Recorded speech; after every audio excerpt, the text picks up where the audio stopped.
Namhlanje sizoke sibonisana ukuthi lenyanga esikuyo ukuthi inyanga yamagugu. Ngabe isho ukuthini? So khumbula phela ukuthi thina kwantu sasine calendar lethu elalingafani naleli sisebenzisayo ngoba njengamanje sisebenzisa bayibiza i-Gregorian calendar. Kanti thina i-calendar sasingazakheli ngekhanda.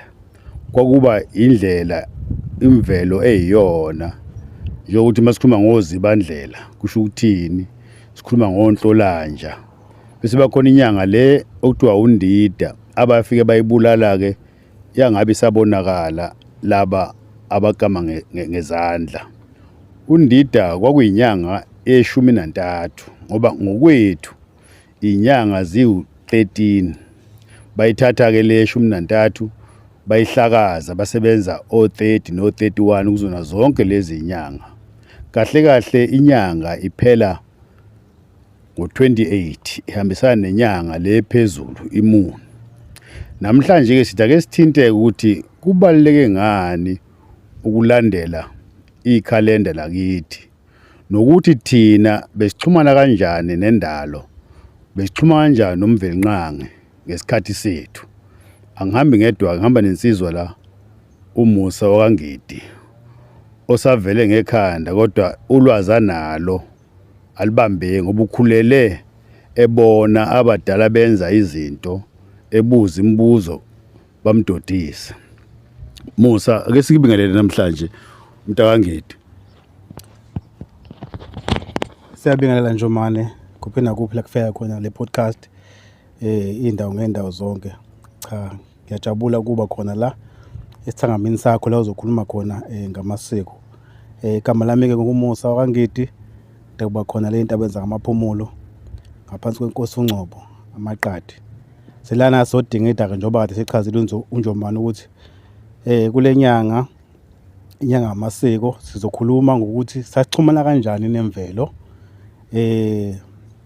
ulimi lwethu ukuthi salikhuluma njengoba yini, nokushintsha konyaka, ukuxhumana kwethu noNkulunkulu, ukuxhumana kwethu nemvelo. Ngiyabonga Njomane.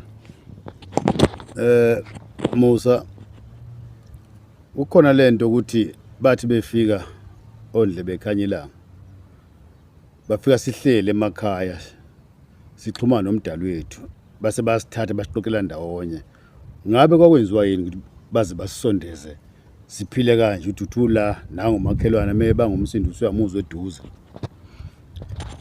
Engakusho nje noma ngisemfushane ngokubona kwami ukuthi kahle kahle ukufika kwabo bafika njengefiki,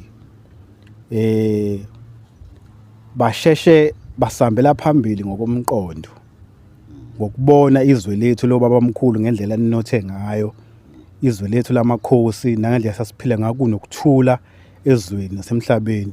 Sifuyile singalambi, kungekho umuntu oncetheza komunye, kungekho umuntu othi uyavuka emsebenzini yokusebenzela enye indoda. Kunenkomo silima, sidle emasimini, siphila zingekho futhi izifo engaka.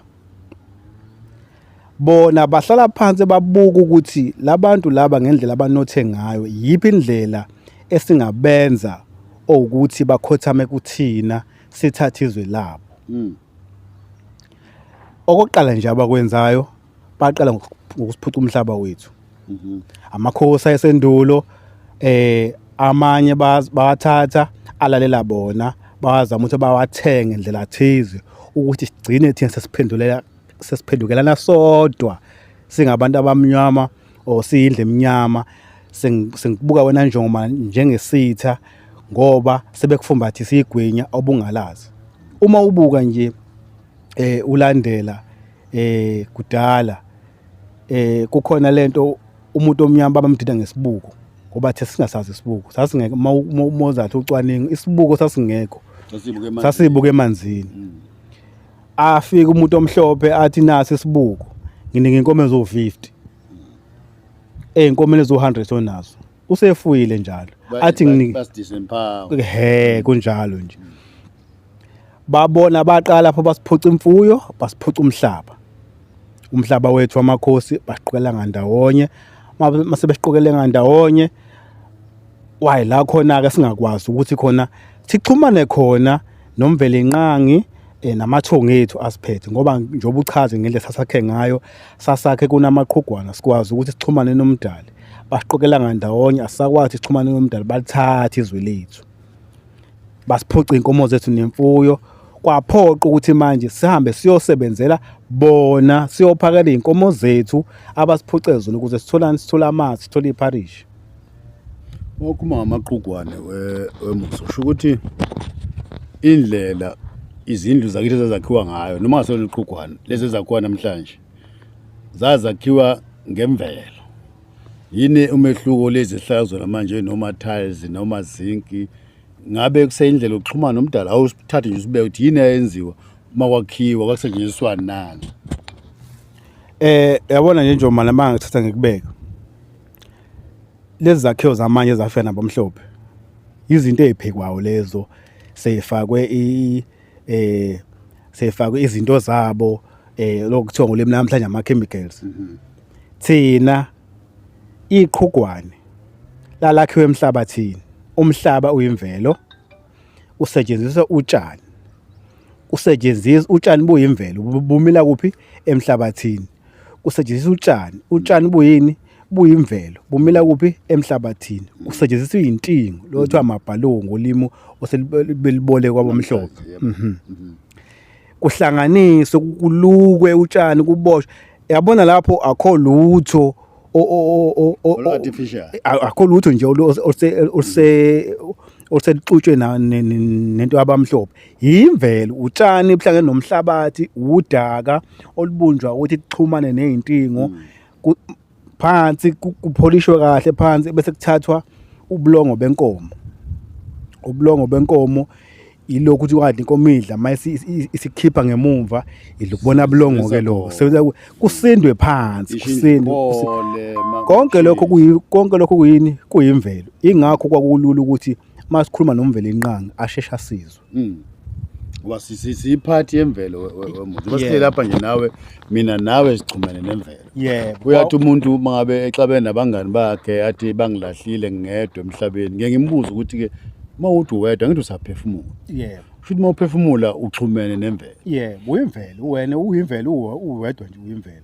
La ekuxhumane nomdali khona into ethi mawuqhamuka inkanyamba noma isiphepho sasikwazi ukuyiphebeza mhlawumbe uzwile abadala bekutshela ukuthi kwakwenzeka kanjani nako abantu bayaphela manje sanda kuba nenkinga nje la othongathi abantu basikhombisa kuma social media ukuthi bayiboniza kude bayishutha yazi yafika yabashaya ukuthi wathi nasasikwazi ukuxhumana nomdali siyiphebeza kwakwenzeka kanjani?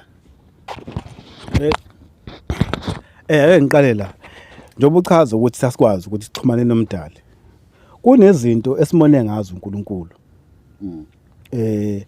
kunesinye isizwe njengeze ngisidalule ngenxa yokusabela inkulumo noma kusokumthi kunesinye isizwe nje engisaziyo esingamkhohlwa uNkulunkulu esikhonze kakhulu amabhizinisi lesasizwe esitolo saso noma thufa nemiliyoni mase kuyisikhathi sokuvala sithandaze ungahlala nemiliyoni lakho lapha mengizophindela lemuma asinendaba ngobani siyamazi uNkulunkulu thina sisukile ekumazini uNkulunkulu noma ekumgcineleni ukukhuluma naye uNkulunkulu kuqala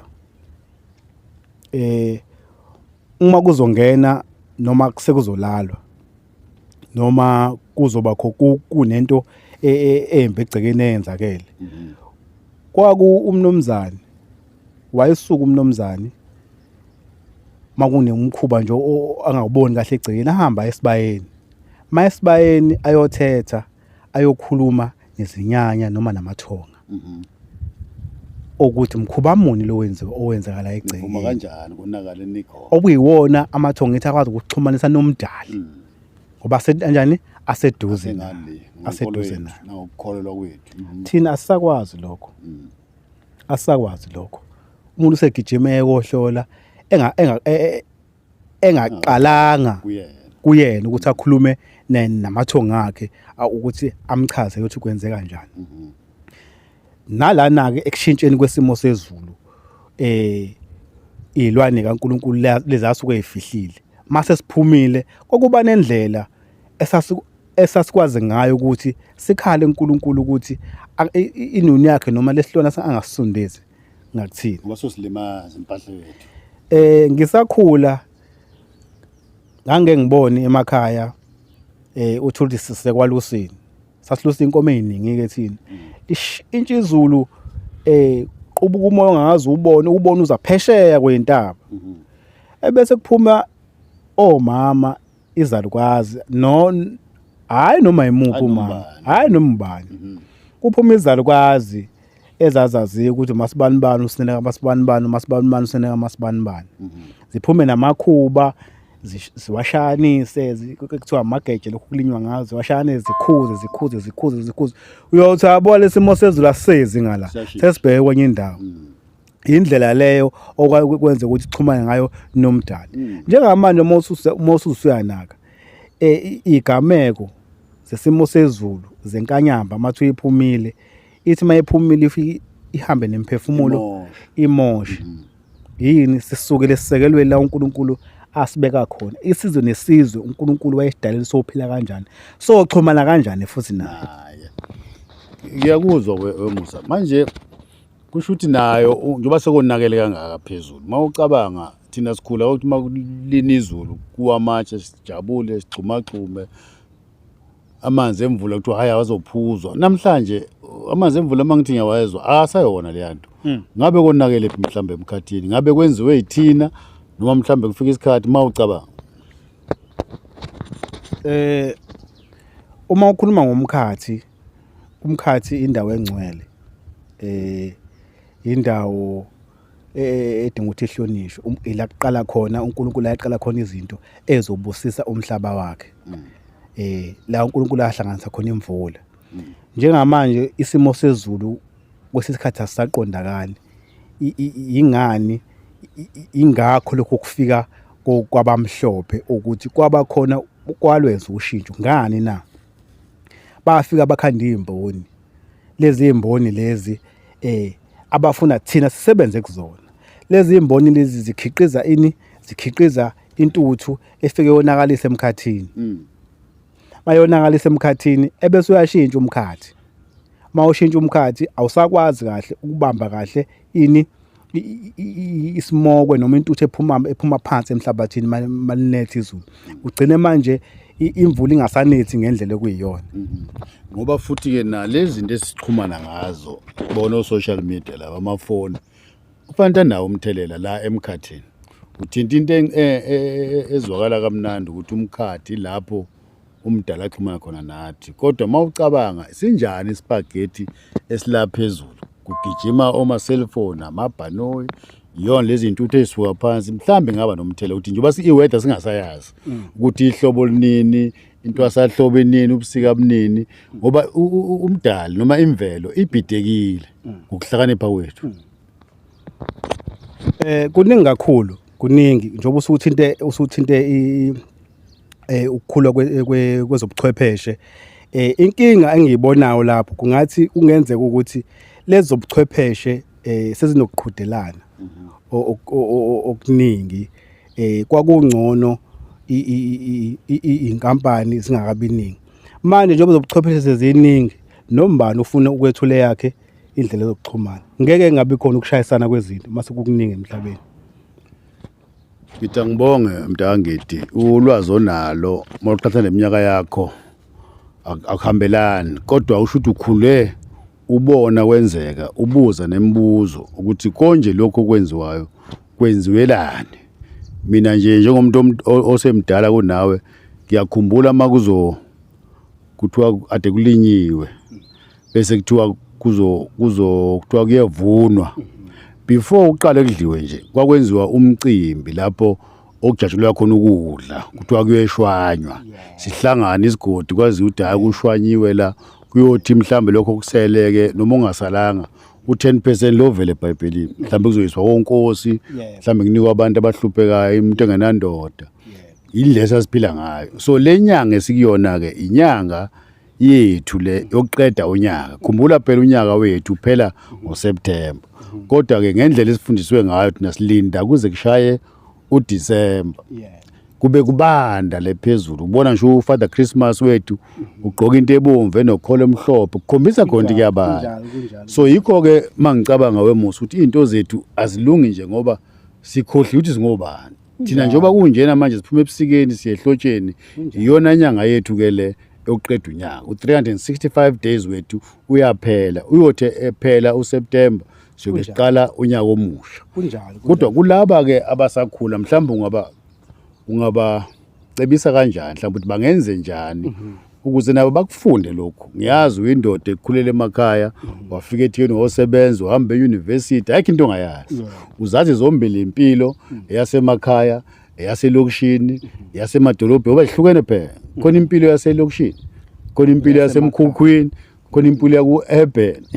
Yabo so kube khona impilo yasetown phakathi masuma edolobha. Umuntu ohlala emafletini, umuntu ohlala emkhukhwini, umuntu ohlala kuma-suburb azifani lezo mpilo. Nenhlanhla ukuthi uyibone zonke mhlawumbe yiyo lento ukwazi ukuyilandela lento esikhuluma ngayo. Ngithi ngibonga kakhulu Musa ngesikhathi sakho. Uma usufuna ukuvala mhlawumbe ungathini kubantu abanganga ukuze bathole ulwazi. Akusho ukuthi abayeke ukufunda kodwa kufanele bayazi ukuthi singobani sivelaphi sasixhumana kanjani nomdali elakho lokuvala. Asibonge nje ngicela ukuqala nje la ukhuluma khona ngenyanga uthi kokuthi mase kuvuniwe sebevunile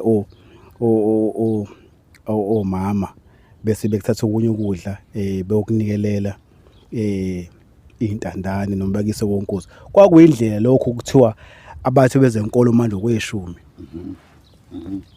Ukuze uthole isibusiso kufanele kunikele. Mayethi umuntu ngiyabonga usho inkahlankatha yesibusiso ngale ukuthi aza kunike imali. Ukuthatha ukudlukise konkosi lokho kukulanda inhlanhla ngoba ukhombisa ukuthi ubukhosi bakho njengoba sazi ubukhosi thina kwaZulu buyinto enkulu kuthina. Ngoba uNkulunkulu isizwe nesizwe usibekela umholi ozosihola. Hayi ukuthi fanele sikhothameke sipresent kodwa simhloniphe okuyena ozosithathela izinqumo ozosihola asise uNkulunkulu. Lana ke njengoba kade uchaza nje ngezitshalo sikhona indaba esike sayithinta ukuthi kuze mase kuvuniwe kuqalwapi. Kwakuthi mase kulesikhathi sonyaka ngisakhula kukhona ethiwa into ethiwa unomkhubulwane. Omama bolima insibano nomkhubula. Sesiyibuza ubani nomkhubulwane?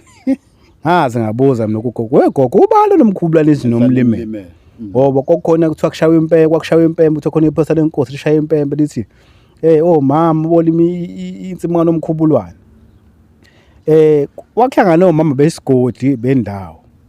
Bahlangana baqale konduna noma baqale konkosi. Kukhona futhi obaholayo umama lapha bengayihambeli nje. Kube khona into esamkhuleka bayoyenza ngaphambi ukuthi baphume bahambe baye ehlane thizeni noma bafike akulinywe into ehlelekile noma ufika afakele wahlwayele ahambe afake lapho. Lokho into eyomila lapho iyodliwa izinyoni idliwe zilwanzi ehlathi. Ayivunwa lo nto leyo kusuke kucela ini kokucela ini ukuthi sibe nokudla.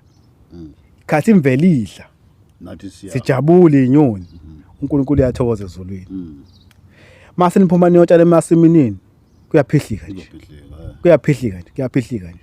Ilapho ke ukuthi mase kuvuniwe sekuyobongwa futhi enkosini. Kuyophiwa intandane nabantu abangakwazi ukuthi bayemele. Kula kubafethu engabacebisa ngabasakhula ukubuza nje ukuhlala nabantu abadala ngoba phela ngeke umuntu simgxeke inkulo yakhe asizenzeli. Mina thina sibonga ukuthi sibe nenhlanhla sakhulela emakhaya sakhula futhi kusenabantu abanolwazi sakhula izinto siyibona ukuthi zisenzeka phambi kwethu siyibuza ukuthi kwenzeka kanjani ukuthi futhi nathi sihluphi ngoba ngelinye ilanga bayohamba abazali bethu siyosala thina nemizi yini esoyitshela izingane zethu. Ingakho sasibuza engifisa ukuthi noma wathi ukukhulela emhlanga noma wathi ukukhulela Lusha noma wathi ukukhulela eMlasa noma ngeke kwenzeke ukuthi akekho umuntu omdala lapho owazi izinto uyihluphe njengama sinama social media wona kade sikhuluma ngawo Ngizikhuluma ngawo. akhuluma ngamasiko sekunenhlelo njengamanje ekhuluma ngamasiko efundisa izingane ezincane amantombazane ukhona umkhosi omhlanga engifisa nabazali nomzali ukuthi uyayihlupha izingane ukuthi noma kuthiwa zifunda kulezi izikole zabamhlophe ekuthiwa namanye ama-multiracial school kodwa ayifundisa ingane ukuthi wena nansi impande yakho la ikhona ungasikhuluma isingisi esikoleni usikhuluma uthi ucijisa umlomo ushone ngale kodwa isiZulu sakho noma impande yakho ungayikhohlwa ngoba iyona ephethe impilo yakho. Ngithi ngibonge Mdangidi isikhathi hayi ngoba sisishaya kodwa asifuni sinike ulwazi olungaphezulu ukuthi nikwazi ukulibamba ngoba abanye bezwa lento esikhuluma for the first time abakhulele nayo bayasho ukuthi yebo kwakunjalo ayikho into efihlayo ukuthi singenzi ngoba ayikho into umuntu akwazi ukuthi aye phambili engathi uqhamuka kuphi noma usumuntu ukhuleka kumdali umdali phela imvelo le asiphe yonke asiphile nayo konke esikwenzayo uthi yena esikukhulumayo ikhona ukubanga ukuthi bese imvelo iyasihlonipha sinamandla thina kunemvelo esiphila kuyona esikukhomandayo ngomlomo kuyenzeka le yanomkhubulwana ngeze omunye ugogo engitshela ukuthi mase kulinyiwe kanjalo kayibiywa leyo nsima egade umuntu kodwa uthi ngeke uyibone inkomo phakathi enye imlingo njalo leyo ama miracles enziwa imvelo mayixhumana nayo kuthiwa inkomo yayingangeni kwakwenzelwa izilwane ezifana nenyoni nazo futhi izofika masuvuthiwe umbila zizoyijabulisa ngithi angibongeke kunithatha isikhathi senu nibuke lento esiyikhuluma sizokhu siposte njalo izinto ezakhayo bakhona abazi ngaphezulu kwethu lokho esikukhulumayo nathi hayi ukuthi ngoba kuyinto yaKwaZulu noma into yaseAfrika into yesigodi umuntu aqhamuka kuyona sonke siphila ngempilo efanayo siyaphefumula senza yonke into kodwa kuba khona umthetho wenkosi yendawo nathi esikuvezayo into enzeka kwamaphumulo akube njalo.